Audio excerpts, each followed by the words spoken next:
घमंड का परिणाम। राजा भोज के दरबार में कालिदास नामक एक महान और विद्वान कवि थे। उन्हें अपनी कला और ज्ञान का बहुत घमंड हो गया था। प्राचीन काल में यात्रा करने के लिए लोग एक गांव से दूसरे गांव जाने के लिए पैदल ही यात्रा करते थे। एक बार कवि कालिदास भी यात्रा पर निकले। मार्ग में उन्हें बहुत प्यास लगी। वह अपनी प्यास बुझाने के लिए मार्ग में किसी घर अथवा झोपड़ी को ढूंढ रहे थे, जहां से पानी मांगकर वह अपनी प्यास बुझा सकें। चलते चलते उन्हें एक घर दिखाई दिया। उस घर के सामने पहुंचकर कालिदास जी बोले, माते कोई है? मैं बहुत प्यासा हूँ, थोड़ा पानी पिला दीजिए, आपका भला होगा। उस घर से एक माता जी बाहर आई और बोली, मैं तुम्हें जानती भी नहीं, तुम पहले अपना परिचय दो, उसके बाद मैं तुमको पानी अवश्य पिला दूंगी। कालिदास जी बोले, माते मैं एक पथिक हूँ, कृपया आप पानी पिला दें। वह माता जी बोली, तुम पथिक कैसे हो सकते हो? इस संसार में केवल दो ही पथिक हैं, एक सूर्य और दूसरे चंद्रमा।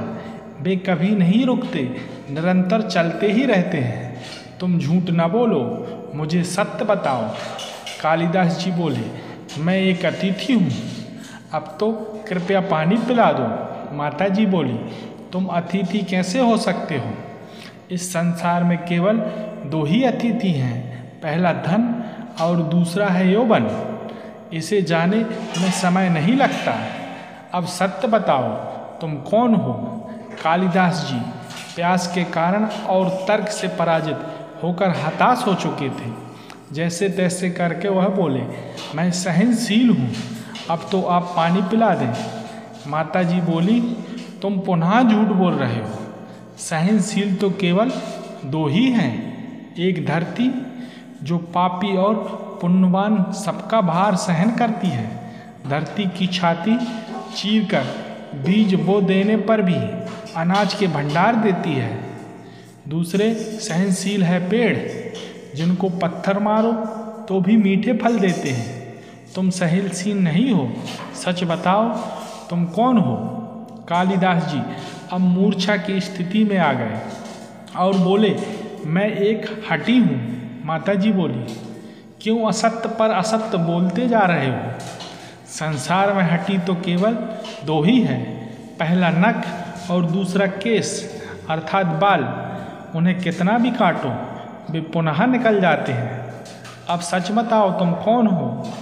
अब कालिदास जी पूर्णतः पराजित और अपमानित हो चुके थे। वे बोले, मैं मूर्ख हूँ।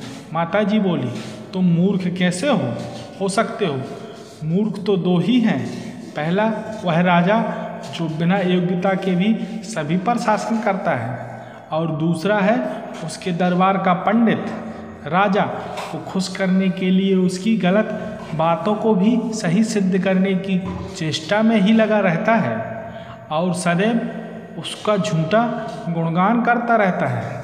अब कालिदास जी लगभग मूर्छित होकर उन माता जी के चरणों में गिर पड़े और पानी की याचना करने लगे, गिड़गिड़ाने लगे। माता जी ने कहा, उठो बस्त। उनकी आवाज़ सुनकर कालिदास जी ने ऊपर देखा तो वहाँ साक्षात सरस्वती माता खड़ी थी। कालिदास जी ने उनके चरणों पुनः नमस्कार किया। सरस्वती माता ने कहा, शिक्षा से ज्ञान आता है, मैं अहंकार नहीं, तुम्हें अपने ज्ञान और शिक्षा के बल पर मान और प्रतिष्ठा तो मिली है, परंतु तुमको उसका अहंकार हो गया था। इसलिए मुझे तुम्हारा घमंड तोड़ने के लिए, अहंकार नष्ट करने के लिए मुझे यह लीला करनी पड़ी। कालिदास जी को अपनी गलती समझ में आ गई और उन्होंने सरस्वती माता के चरणों में शरण जाकर उनसे क्षमा मांग ली। माता सरस्वती ने उन्हें आशीर्वाद दिया। कालिदास जी ने वहाँ भरपेट पानी पिया और वह अपनी यात्रा पर आगे निकल गए। बोलो जय माँ सरस्वती।